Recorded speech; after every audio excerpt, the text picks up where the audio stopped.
So this is a kind of a rerun of my presentation at ONS for anybody who didn't see it or anybody who did. And I'm going to talk about virtualization for NFV and data plane SDN. And perhaps in the context of ONOS, as we're thinking about just sort of how ONOS is going to evolve to handle the data plane as well as the control plane. So I'm going to start out by talking about what is NFV, or trying to define it for the purpose of this talk about one way to do it that you may have seen, and then talk about what I think is perhaps a better way of doing it. And I'll talk about control plane NFV and how you can use sort of well-known SDN and network operating systems to do NFV without touching the data plane, and then talk about data plane SDN and how that might, and you can think about how that might be integrated into a network operating system.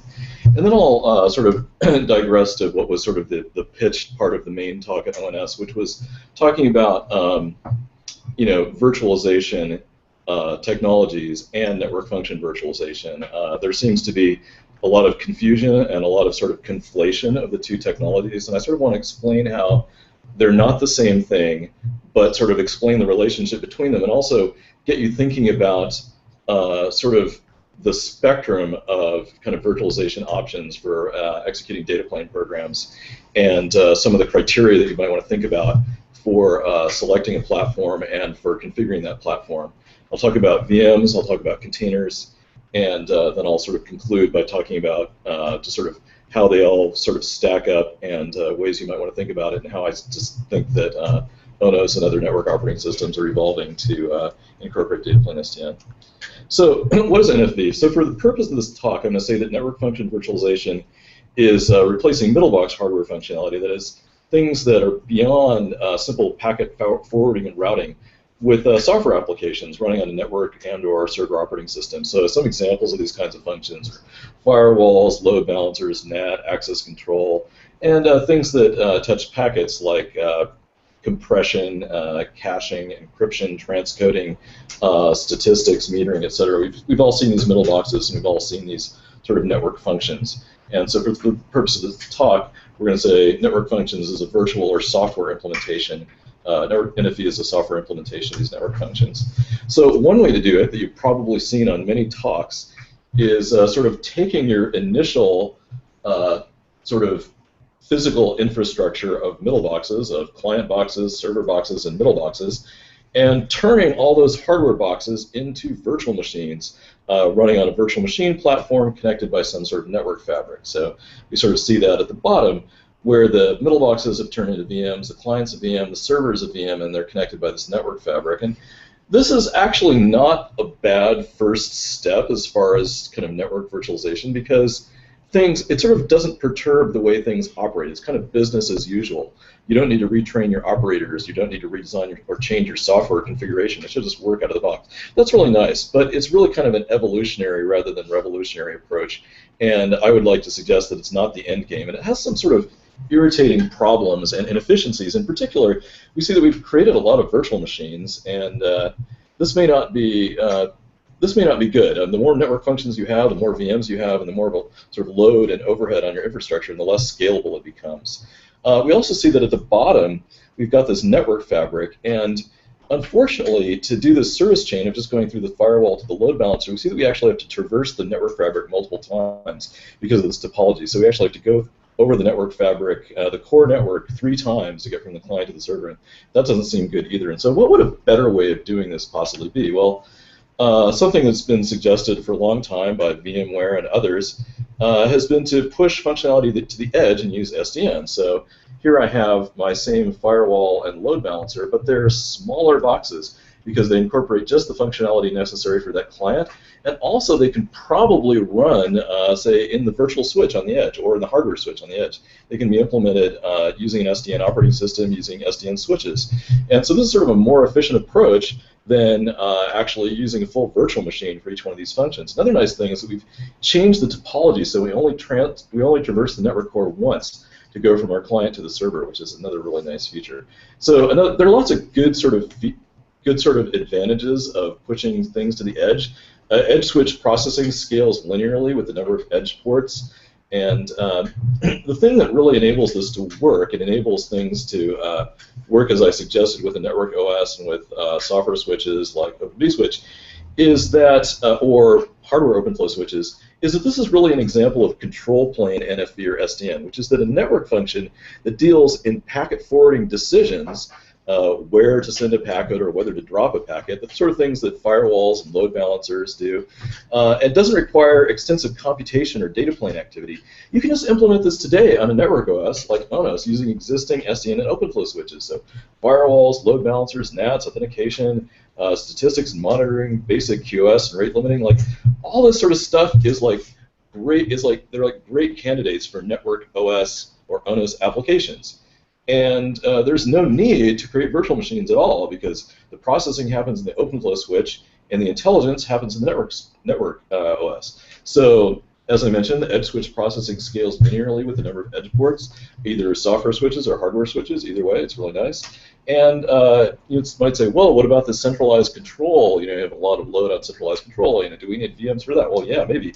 But you have a distributed network operating system, ONOS, which is designed to scale out its performance capabilities across multiple nodes. So this is exactly what ONOS is designed for. So I would like to say for control plane, for NFV that you can do in the control plane, it should not exist as VMs or any kind of separate processes. It should just be implemented as SDN apps running on your network OS.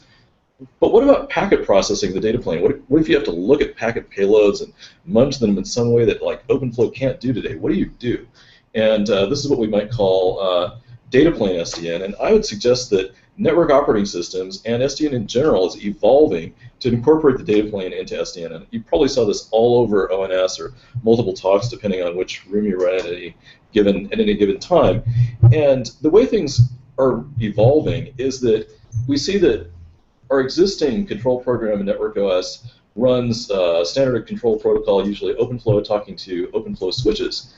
But we can sort of replace the bottom part of this and to incorporate data plane functionality by having sort of an arbitrary data plane program running on some kind of packet processing engine. And then obviously we need some sort of control protocol, which could be OpenFlow, an extension to OpenFlow, maybe a configuration protocol, maybe some custom RPC protocol. But in particular, we needed a way to specify this data plane program and execute it on some kind of packet processing engine. So kind of what would that look like? Well, our data plane SDN architecture is going to be software that we're going to run, a data plane program, and some platform. And we're going to look at this in the context of network functions. And so, over the past couple of years, we've seen P4, become sort of a popular way of expressing data plane programs and expressing programmable pipelines. But this isn't a new idea at all. I mean, if we look back, a decade or more, we had the Click modular router platform. From the beginning of OpenFlow, it had OpenFlow extensions, so you can add new instructions to OpenFlow so that OpenFlow switches can do new things. There are things like tiny packet programs, which is really an evolution of active networking. And of course, you just write arbitrary C code that can be perhaps executed by your packet processing platform. And so what would that platform look like? Well, one possible set of platforms would be hardware packet processors. And we've seen lots of examples of doing this already, like merchant silicon often has drivers that you can program the merchant silicon in really kind of flexible ways. And so we have existing programmable pipelines, but they're usually proprietary. Of course, P4 makes that sort of cross-platform, sort of kind of x86 for merchant silicon in some sense. That if you don't execute the same P4 program the same on a different piece of silicon, it's considered an error. And so hopefully we'll get P4 map, parse, match, action hardware in the near future. Of course, OpenFlow switches, as I've mentioned, you can add new instructions to an OpenFlow switch and then access them via extensions to OpenFlow. And of course, there's other hardware that you can run this stuff on, like SmartNICs. The idea that 10 gigabit Ethernet optics are very expensive, so adding more intelligence into the NIC might not be a bad trade-off. Can also and also NPUs and FPGAs. And we've seen that kind of the advantage of this kind of custom hardware is that you don't sort of need as many sort of architectural boundary transitions for packets to get in and out of a device if you're using it as a middle box, which is kind of nice. Another thing is that cycles on something like an NPU or a SmartNIC might be much cheaper in terms of power than they are on an x86 CPU, which is sort of optimized for a whole different set of use cases. But what if you don't have these hardware packet processors, or they're too expensive, or you can't upgrade your switches, or you just have standard OpenFlow switches? What do you do? And well, you end up doing something that we've seen a lot of people doing, which is coming up with a software platform to do this packet processing. And so we can use the same software methods, or same methods of having programmable packet processors, but this time implemented in software. So OpenFlow soft switch with extensions, like OVS with extensions, P4 software switch. eBPF is an instruction set for sort of customizing I/O in the Linux kernel, and it's used to implement things like IP tables. But it can also be used to implement packet processors in the Linux kernel, and you can compile P4, for example, to eBPF. We had a talk on that from PlumGrid. Click obviously has a software component in the Linux kernel that can execute Click programs. Also, there's this idea of a software NIC and Berkeley's extensible software switch, which is also sort of a subsystem, kind of a programmable switch for executing packet programs. You can program natively in the Linux kernel environment, for example, and of course you can do it at user level with things like DPDK and NetMap and raw sockets. But the question is, what software platform do you run this, or what software hardware platform do you run this sort of standardized software on top of? And usually it's going to be like a VM or a container or possibly a process, which some sort of virtual or physical machine. And so the question I'd like you to think about is, what about overhead and scalability? So taking a look at the VM configuration for network function virtualization, we've probably seen this kind of diagram many, many times where we're saying, okay, we'll just have a virtual machine running its kernel, running all of its operating system processes, and we'll just run a network function application in it. And this is cool because OpenStack will give us Ubuntu VMs, we can just run our network function there, great. But it turns out this is much more stuff than you actually need. And virtual machine technology is a very big hammer. It's used to hammer in lots of nails and some things that aren't nails, like screws. But one of the interesting things that a lot of people don't realize about virtual machine technology is it allows us to rethink the architecture of system software and the role of the operating system. And in particular, you can actually sort of create an optimized, minimal, thin VM for network function virtualization, which just has the minimal amount of operating system in order to run the network function application, and gets rid of all the stuff you don't really need, like a full-blown Linux kernel, like a init, system processes, printer daemon, whatever we happen to be running in Ubuntu when it boots up. Even server mode, it runs a lot of stuff and has a huge amount of overhead. And if we look at what's happened in the last couple of years, people have used things like MiniOS, which is a minimal OS. It comes with Zen, I believe, and also ClickOS is a customized operating system. It's really a kernel, but operating system kernel and programming environment, which is designed to execute Click programs. And what the ClickOS developers claim is that they can have a very small VM, like 5 megabytes. It starts up in a few milliseconds, which is much lighter weight than a full-blown, Ubuntu or Linux VM, because it just has enough operating system to run your network function.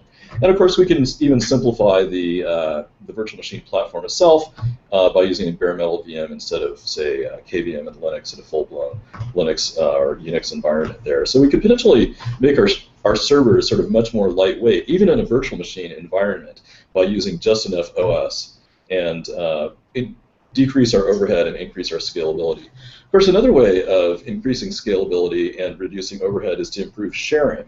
And usually there's a trade-off between sort of the amount of sharing you do and the amount of overhead and scalability you have. And an obvious way to do this, which has become extremely popular, is the use of containers, which is to say multiple virtualization environments that share the same kernel. So what are containers? Just to sort of clarify things, there's been a lot of confusion about what containers actually are. And people say, well, what are Linux containers? Oh, Linux containers, that's LXC. Or Linux containers, no, that's Docker. Or you talk to me, I'm like, oh, containers are Mininet. But really what Docker, LXC, and Mininet and other systems that perform container orchestration are, is they are orchestration platforms that actually just configure and administer the lower level operating system level virtualization features which are included in Linux. And so I want to sort of run down a list of what those are and explain that they're not a sort of monolithic architecture like, say, FreeBSD jails, which give you a lot of different virtualization. You can't split it apart, or VMs, which also virtualize everything. But there's sort of these a la carte features that you can pick and choose. So if you want to virtualize and limit CPU, I/O, and bandwidth sort of for resource isolation, well, you do this using processes and process control groups, also known as C groups. And here are the Linux commands to do so: cg create, cg set, etc. You can virtualize network devices using network namespaces. That's the key thing that Mininet is built on, because Mininet just requires network virtualization.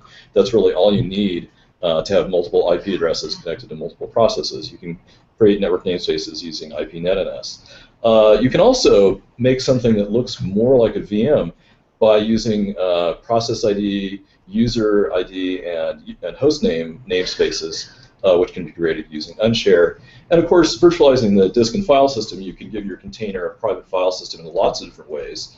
Perhaps one of the oldest ways is the chroot system call, which has been in Unix for a very long time. Also, just the mount system call, just mounting a separate file system. More recently, we've also seen virtual disks. Certainly those are used in VMs, can also be used in containers.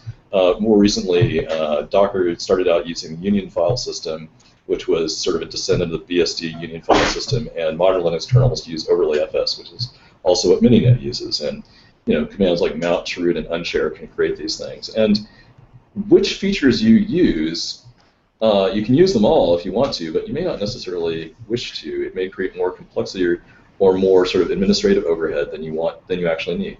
So I want to talk about that. So here are different possible configurations of containers which you might use to run your network function app. So on the left is sort of an LXC style container. And what you may notice is that this is really similar to a VM. We've got our full operating system, our network function app, our system process, and init. We've virtualized pretty much everything with C groups and namespaces. We've limited resources. We've virtualized everything. Looks like a virtual machine. And in fact, we can even boot LXC with a virtual disk image. So the same image can be used to boot a container or a VM. And this is actually kind of nice because you can take a VM, turn it into a container, take a container, turn it into a VM. But if you don't need all this stuff, it's massive overkill. And in the middle, we can see how sort of Docker arguably improves on the system or not. Docker basically changes the virtual disk image at the bottom to a read-only file system image. And file system images are a lot less unwieldy than virtual disk images. They're kind of nice. You can back them up. You can back them up incrementally. You can export them via the network. It's NFS. They're kind of nice. And then you have a private read-write file system using AUFS or overlay-fs or just mount system call. But if you look at it, you still, in most cases, got the full operating system. So if you look at Docker containers, usually they're hundreds of megabytes because they have a full Ubuntu Linux distribution. Or even if they don't, they have their own user lib, which is all the libraries that the application requires. And this is sort of a terrible thing because what's in user lib? Well, quote, shared libraries. Shared libraries are great because you can share them among multiple processes. But in the Docker environment, every container has its own set of libraries. So your former shared libraries are only shared by containers of the same flavor. They're not shared across containers. You've taken your shared libraries, turned them into unshared libraries. And so you might as well just have compiled your network function app, statically linked it, and so then at least you just take the functions out of the library that you use and you don't have all these others. And so it seems like there's a lot more overhead than you actually need. And what I would like to suggest is that if you want to minimize overhead, you should take this just enough OS approach and apply it to containers along with just enough virtualization. So don't run all this stuff that you don't need to run. Basically have all containers share the same user lib. And which you could say, well, have one read-only file system to rule them all at the bottom. That might be nice, but frankly, we've got a file system already in the server OS, so why not reuse that? And whether or not you want to reuse it depends on sort of a trade-off between how much isolation you want from the container environment to the underlying OS, and also how much you're willing to pay in terms of overhead, in terms of both memory for multiple copies of the same library loaded into memory, and also disk space for these hefty disk images. And what I'd like to suggest is that if you actually control your network function apps, there are things you trust, things that you wrote yourself, maybe this sort of isolation isn't quite as important, and maybe you care more about scalability and resource utilization.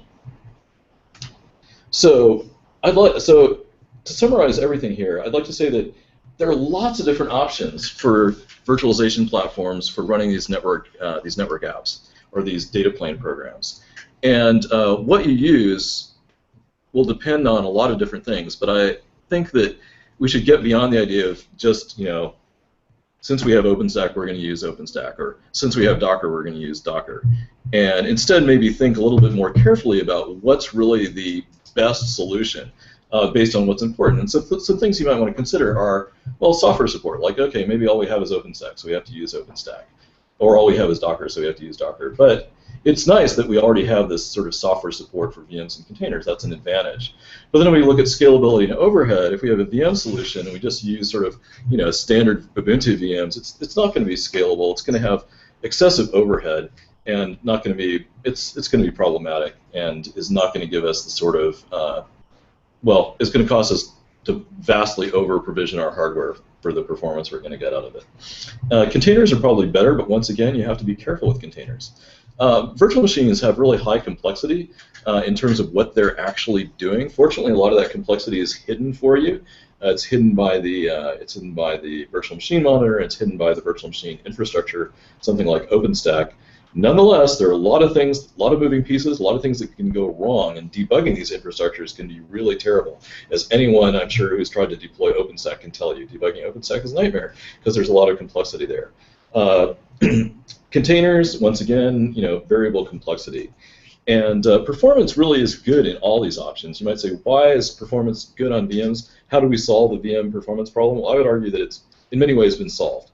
PCI pass-through allows basically a PCI device to be visible directly in the virtual machine kernel and virtual machine operating system without passing through multiple levels, multiple copies, etc. Exitless interrupts allow interrupts to be delivered directly to the VM, and things like DPDK and NetMap allow even your user processes to get packets quickly in and out. So that's good. We can apply that same approach to containers or processes as well, which is nice. Virtual machines give you the best isolation, but you may not need that isolation. And in particular, you might be willing to give up some security isolation in order to get to lower complexity and get better overhead. VMs give you a lot of other interesting features like running multiple kernels. You can run Windows, you can run BSD, you can run Mac OS X. You'll have this live migration capability where you can migrate VMs. But I would argue that these features are not particularly useful in the context of NFV, except for the ability to run custom NFV kernels like ClickOS. So if you use VMs, the multi-kernel thing isn't particularly useful except for running custom OSs which are optimized for NFV. And this live migration, I maintain, is almost always a terrible idea, and especially a terrible idea for NFV. But in general, I liken live migration to sort of, you know, when you want to get a carton of milk, having a flatbed truck like lift your house onto it and drive you down to like the grocery store, so you can reach out your window and into the refrigerator container and get the milk, rather than a much more efficient system, which would be just having one truck from the grocery store just deliver the milk to everybody, which is what what Safeway does with their grocery delivery, or even people individually driving their cars would be better. What I would argue is that in an NFV context, you want state replication, and of just the state required for the network function.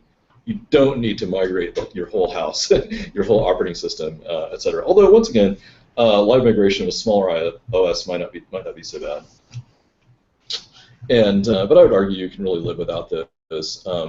So at the bottom, we sort of have this extreme that may not be exactly the right solution, for everybody, but I'd like us to think about it more. And processes are sort of the part of virtualization of operating systems, which has existed since operating systems existed, basically. Processes are really cheap and fast to create. They're very simple. They're very well understood. They have good performance. What they may not have is, in particular, security isolation and performance isolation. For security isolation, perhaps using Unix permissions or SE Linux could be used to provide better security isolation, perhaps just as good security isolation as containers provide. And although that can introduce complexity. And if you actually wrote the network functions yourself, maybe you don't want that complexity. And I would argue that the main form of isolation that you need is resource isolation, which can be done by process control groups. And so what we really sort of lack, what I'd really love to see, would be improved software support for a process-based infrastructure with resource isolation, because I think that's a really kind of useful and interesting design point for NFV that hasn't been adequately explored. But in general, just sort of starting to think about different options for NFV and comparing them, I think, is a very sensible way to proceed, because very rarely have I seen people actually compare, even evaluate different options of how they might implement NFV applications, much less compare them based on some sort of objective criteria. So, in conclusion, I would say that control plane network functions like firewalls, load balancers, NATs, simple stats, we should really virtualize these, quote unquote, by implementing them as SDN apps on the network OS. And we have something like ONOS that can do this today. It's the right way to do it. When you need packet processing, if you really need it, I think you should use switch processors or hardware when available. So, like extended OpenFlow switches, P4 switches. But the thing that will really enable this to sort of reach its full advantage and potential is if data plane network functions and programming can be integrated into a network operating system, so that we can have one SDN app that incorporates both control plane functions and data plane functions. And I think we're moving forward towards that in ONOS by having sort of, well, by thinking about how we might integrate P4 switches and think about how ONOS's existing abstractions can be used to sort of configure and make use of devices in the network that aren't just regular, OpenFlow switches, that have some extended functionality. And so this could be a switch, an OpenFlow switch with new behaviors, could be a modified OpenFlow switch with extended functionality. It could be a match action abstraction that's used to program an arbitrary P4 switch. But I really believe that ONOS's existing abstractions can be extended in useful ways to enable us to do data plane SDN programming. And just forgetting about hardware for a moment, thinking about this model that we've seen over and over about network functions and VMs, I want us all to think about, and not just you in the room, I'm sort of preaching to the converted, but I want you to evangelize the world and say that there's a large space of virtualization and container options, and what's best will really depend on each specific use case based on your criteria. And for my own purposes, I'm really interested in scalability and reducing overhead, and I believe that the best way to sort of minimize overhead and increase scalability while reducing complexity is to sort of take this minimal approach of minimizing the operating system, just enough operating system, and just enough virtualization to simplify complexity and reduce the number of moving pieces. And I think most of the time you probably don't need data plane SDN, but as a kind of network researcher, I find the idea of writing network applications that actually manage packets is really cool and exciting.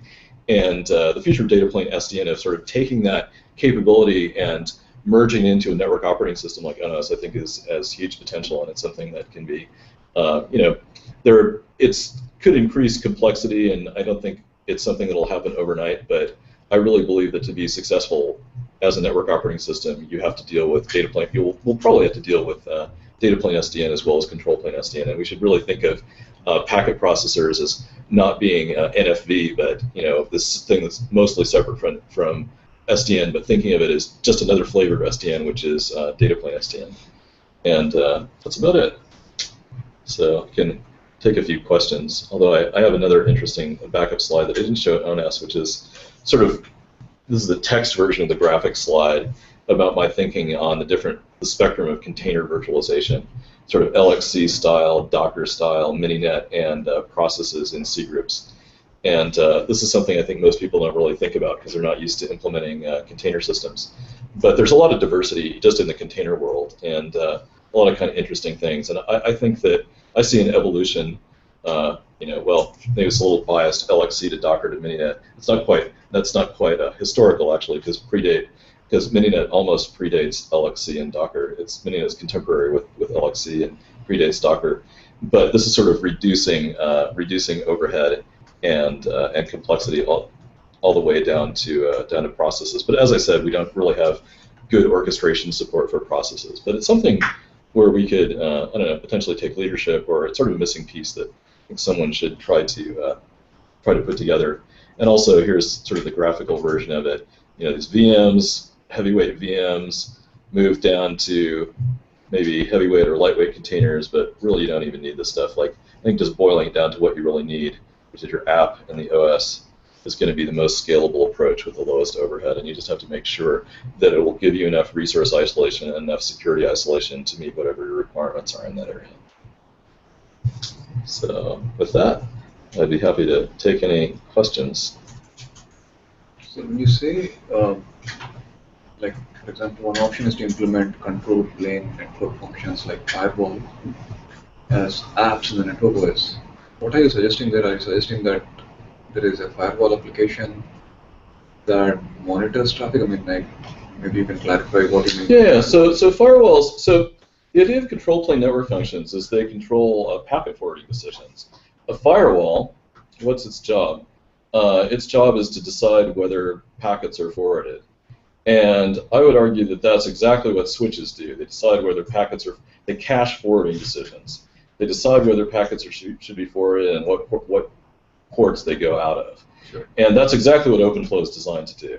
How would you implement firewall or NAT given the state that you need? If you want to do a stateful yeah. firewall, So stateful firewalls are a more irritating problem. And so the answer is stateless. You definitely no problem. yeah. But, So not just NAT, right? NAT without any state is. well, I believe the NAT state can be held in network OS. I think NAT is actually a really good candidate for this. You run out. Well, it's difficult, right? Because for every single connection, for every single inbound connection, you need to specify those rules. So possibly for a client behind the NAT, you could have hundreds of rules per client, and it's unbounded in some way. Right? Yeah, well, it's no different. Okay, so the argument you're saying is that a NAT table is larger than a flow table on an OpenFlow switch. Is that argument you're making? Yeah. Yeah. So I would say that if you think of that may be true for hardware switches, and it's true for crappy hardware switches, which are most of the hardware switches we have. Yeah. I suggest we just get better hardware. Like if you look at Fulcrum switches, they have 128 million entry binary search tree, right? Yeah. So Fulcrum hardware, no problem, right? And if in the meantime we have these crappy hardware switches, we'll push it to the edge and put it in a virtual switch, which has tons of flow table space. So I would argue that if your hardware is too crappy, push it to if you can't do it on the hardware edge, do it at the software edge. And that's what VMware's been saying for a long time, and I think it's a really good solution. Yeah, I mean, there still remains uncertainty about the performance of that.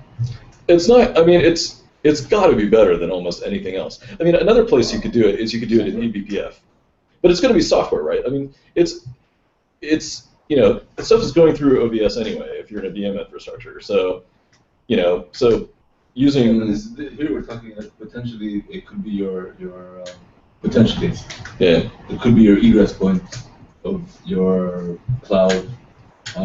So that, yeah. So it's not I mean, what are you suggesting is like a VNF processes a fraction of the traffic of your customers. Say. Yeah. But a NAT potentially, depending on your network architecture and what you're doing and stuff like that, could process all of your clients. Yeah. So imagine you've specified your NAT in some. What hardware are you thinking that the NAT should run on? I don't have a. Don't have a solution. Well, if you look at existing NATs, often they're just like MIPS CPUs. They're really sort of and switching hardware, right, with flow tables, and maybe they just have larger flow tables or something. So there's the hardware approach, which requires that we have a big enough NAT table on the hardware, or requires good caching, or sort of I don't know. I mean, we had NAT functionality on switches that I worked on that had what you might consider small flow tables, like 16,000 routes. It sort of depends, right? Like if you have if you're thinking, internet scale NAT with millions of entries, you need a way of doing that. But I don't think that, you're going to need hardware that's capable of doing that one way or the other. This solution is probably the solution that, you need packet forwarding hardware that can match this, or I don't know. There might be some interesting things you could do with existing hardware, cobbling it together to make it work more effectively. But I think what's not going to be the solution is a farm of like an OpenStack cloud, running tons of VMs to have your enterprise scale now. I don't think No, that's no, no. I don't think that's going to be the winning solution. Like the solution is going to be some combination probably of better hardware and better software. So programs running either in like a virtual switch, like OpenVSwitch, which has huge flow tables, or maybe eBPF with large flow tables that you've allocated or large NAT tables that you've allocated in the Linux kernel, or I don't know, something like that. I mean, you could also do it with. I mean, it could be in a VM, I suppose. I mean, you can get good performance. It's just that you have this additional overhead. But maybe VMs running ClickOS might work fine. That might be a reasonable solution. I think it's worth considering the solution space. But I think, yeah, stateful firewalls are one of those sort of interesting things. So I was talking with Carmelo, who's unfortunately not here, and he, I guess, did some work on stateful firewalls, and I thought that might be a compelling application for P4.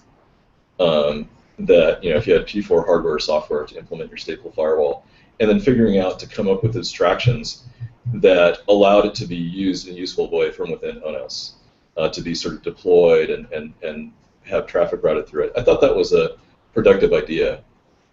Maybe an interesting use case. But yeah, I mean, I think in general, the idea still holds, which is that OpenFlow switches, by their very nature, cache forwarding decisions, and that's their job. And so letting them do their job is a really good approach. And the whole control plane SDN that we have is designed to facilitate this. And I really think that, certainly it's going to be better than running all your traffic through some container heavyweight VM. To have it done in the OpenFlow switch instead, whether it's a software switch or a hardware switch or a eBPF. I saw you compare the container and the VMC data. I really want to know the performance. If you run the data plan directly, like there's several choices. You can run the data plan, the data traffic through the leaf node of the fabric, or you can go to the host of the OS on host, or you can go to the VM. If you go to the VMs in the host, on the server, on the compute node. So if you go to the VMs, that's the most easy to scale the data plan. But we need to prove. For the M code, I need to do some tests to prove the performance is still very good if we run all the traffic in VMs. Oh yeah, well I think. Do you have some information? Yeah, no, I don't. But I like the idea that you're suggesting, which is that decisions should be made based on experimental data. And I also sort of agree with what you're saying, which is that when I see designs where a large amount of traffic is being run through a VM, it makes me wonder. But I think you can get good performance. It's just that I think the overhead is going to be high.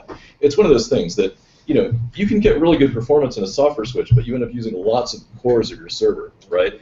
And those are big, heavyweight x86 cores. So lot of cost, and maybe also need a lot of interfaces. Oh, potentially, yeah.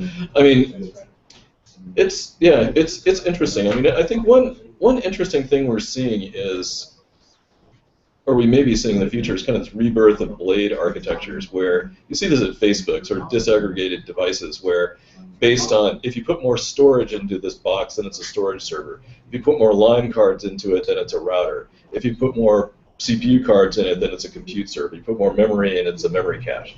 So there's an interesting sort of spectrum of hardware that can be built, and yeah, it's possible that I can certainly imagine blade devices that are custom network function hardware that might have a lot of interfaces and might have efficient pathways between interfaces and CPU, so you could potentially do CPU processing, or they might have custom hardware. I think there are a lot of interesting kind of hardware options. I think existing servers, like you said, are probably not a great match for having a lot of packets go in and a lot of packets go out, and having a whole lot of ports connected. Although you can have servers that have a bunch of PCI slots that have a bunch of line cards in them. So I don't know. Yeah, that's something that concerns me. Yeah, with things like MPort. There's also, I guess, a final conclusion, which I didn't say at ONS, but I want to say to all of you, and that is that while I was sitting in various rooms at ONS, whenever people talked about network functions, most of the time, my complaint wasn't that they were implementing the network function in a VM. My complaint was that they were implementing the network function at all, because it seemed like the network function was something that they didn't actually need. And so I see this, and part of it's evolutionary. Like if we're changing from an existing wireless infrastructure, and we have all these nodes that do existing things with LTE, the temptation is, the path of least resistance is to change them into virtual things. But that's just a stepping stone. Eventually, you just get rid of those things entirely. And so, like one thing, as far as like that, just I thought was bizarre was this virtual service gateway, which, as far as I could tell, was the same thing as IP routing. It just packets go in and packets go out, and maybe they're dropped, maybe they're not. But as far as I can tell, it's an IP router, maybe a firewall. And so it seemed to me that that was a very bad candidate for implementing in a VM or container. And not only that, it probably just shouldn't exist. It should just be handled by SDN-based routing, essentially. Well, I mean, for that particular case, the way that was described, the talk you're talking about in ONOS, yes, the way it was described is that the DSG is simply just a NAT, right? You can anchor a lot of function there at that connect point because it's the point where your actual customer is anchored to your infrastructure. Yeah, but the interesting thing is, somebody asked me, do you need this? You go IPv6. And he said, no. And I was like, okay. And I was going to ask, do you need it if you have IPv4? And I think the answer is also no. No, so if you're only doing routing and netting, yeah, no, you don't need I it don't think you need it at all. Unnecessary. Yes, and so that was sort of the thing. But there's other functions you can apply there. It's a good location, right, to apply like URL filtering, to do any kind of caching. Yeah, I think it may be a bad location to do that. So that's kind of my thesis. Wow. But I mean, logically, maybe a good location, but practically a bad location. Which is to say, logically, yeah, it's an ingress point, it's a funnel point, so you can put lots of stuff there. But practically, it may be it's almost certainly the wrong thing to do, to put stuff there.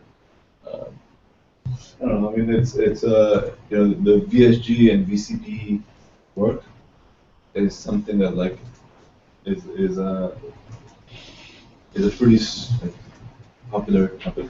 Yeah, and that bothers me greatly. I'm trying to explain why it's stupid and a bad idea, and I hope I've made that clear. But I mean, it remains to be seen. It remains to be seen. It's unclear. Yeah, well, I think most of those sorts of design that I see seem to be a way of adding a lot of overhead to your system with minimal benefit, and sort of this, raises huge sort of, scalability and provisioning questions which could be avoided if you had a better architecture and sort of thought about what you really want. So anyway, I guess that's it for now, and go back to our regularly scheduled meeting. Does anybody else have a? No, I think it was just you today. So. Ah, all right. Where do you see things like Kubernetes and stuff like that, the microservice orchestration platforms play into this? Would those be some basically frameworks that could provide a way to orchestrate more lightweight containers? As far as I can tell, Kubernetes is just like, well, I'm not really an expert on it, but I think if you have a container orchestration framework, you should try to optimize your containers. And so whichever framework you're using, whether it's OpenStack, whether it's Kubernetes, whatever, whether it's Docker, I think, it's like Docker is not necessarily bad. I like Docker, but I think it's being misused, Sure. or being used in a way that is definitely not optimal. And often the path of least resistance gets you somewhere, but at a cost in efficiency and scalability. So I mean, I see those as complementary solutions, right? I mean, you need something that will spin up, these kind of bare minimal VMs or process-based containers in like locations that you want, and then also monitor them, spawn new instances if needed. Yeah. Having infrastructure to do that is good. It's like many things. I think these are all good basic technologies. It's just that I find it very frustrating when I see them being used in what I see as a very kind of inefficient and often ineffective way when it could be used much better. Like people latch on to something like virtual machines, but then just sort of keep using them in the same way regardless of whether that's appropriate. And so, like I said, the powerful thing about VM technology is you can rethink your operating system and make a minimal operating system, which makes a lightweight VM. That's really cool, right? And you can also, and you don't have to give up your old, I mean, there's all these other nice things about it, but sort of there's this interesting idea that you could refactor your operating system, reorganize it so that, you know, your containers are lightweight virtual machines. They're full system virtual machines, but they have minimal kernels, and they just run enough to run that particular operating system. I think that's something that we just haven't seen enough of, and I'd like to see more on the VM side. And yeah, you can still use OpenStack to orchestrate these things. You just need the images, and just like you can use Docker, well, potentially, I don't know actually. I can't entirely say if you can use Docker to orchestrate a process-based infrastructure, but I can imagine you could. I can imagine that Docker could be changed so that you didn't get all this extra overhead you didn't need, and you know, maybe certainly you can make containers that are smaller and don't have all the stuff you don't need. Yeah, and you can certainly share a file system or share the underlying server file system image instead of having to have 10 different flavors of operating systems for 10 different Docker containers, which just seems terrible to me. Both from a memory footprint perspective, because you can't share your libraries in your code anymore, and also from a disk space perspective, not necessarily that you don't have enough disk space, but that you have to manage all these images. And Docker provides infrastructure to manage these images, but even that's irritating because you have this horrible problem of security updates, for example, where you have to update every single, there's a patch to a shared library that exists in 20 different images, and every image has to change. Whereas if it were actually shared and you were using it, just the same base image, you could just change it once. And Docker is really not entirely to blame here. It's the way that people constructed Docker images. I feel like there's more space for people who say study exocycles. Oh yeah. So so eBPF, really. So disclosure here, my co-advisor was Dossingler, and is one of the responsible for the exokernel. And so, eBPF to me struck me as exokernel revisited.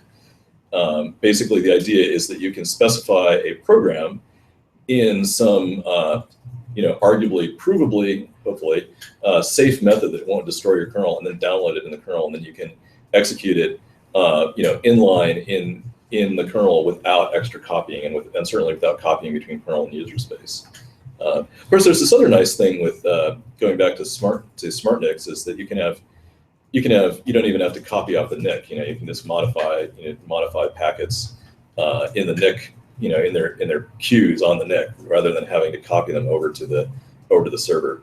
But yeah, I think the exokernel approach of having provably correct programs that won't destroy your kernel, but can be downloaded dynamically is a really good idea. And I think eBPF is one example of that.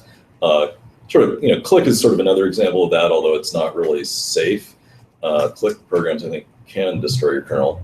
And but yeah, it's the exokernel approach of providing kernel customizability for users without hopefully decreasing the reliability or drastically decreasing the reliability and security of your system. So in one of your first slides, you had a picture where you push some of the network functions to the edge. You have an example of a firewall, I believe, in that picture. Yeah.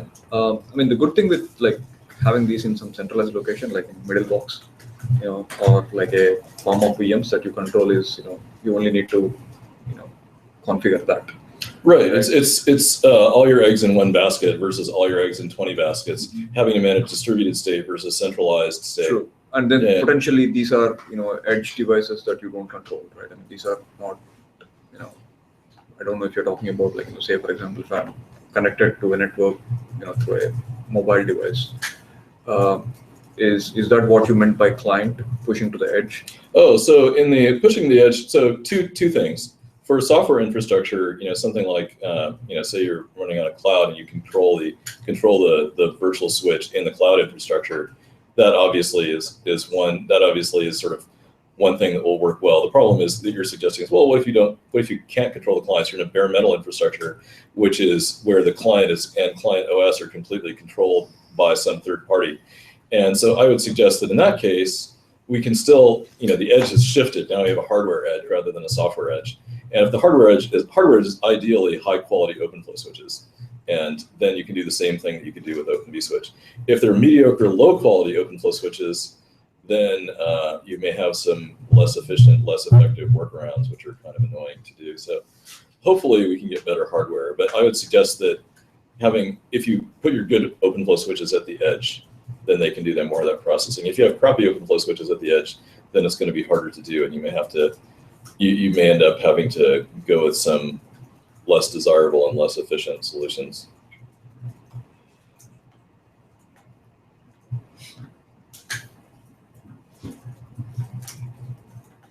All right. I think if there's no more questions, I think we're in probably an hour. So Exactly, right on time. thanks a lot, Bob. Yeah, well, thanks for Thank you for listening. discussion. Thanks. No, this is really good.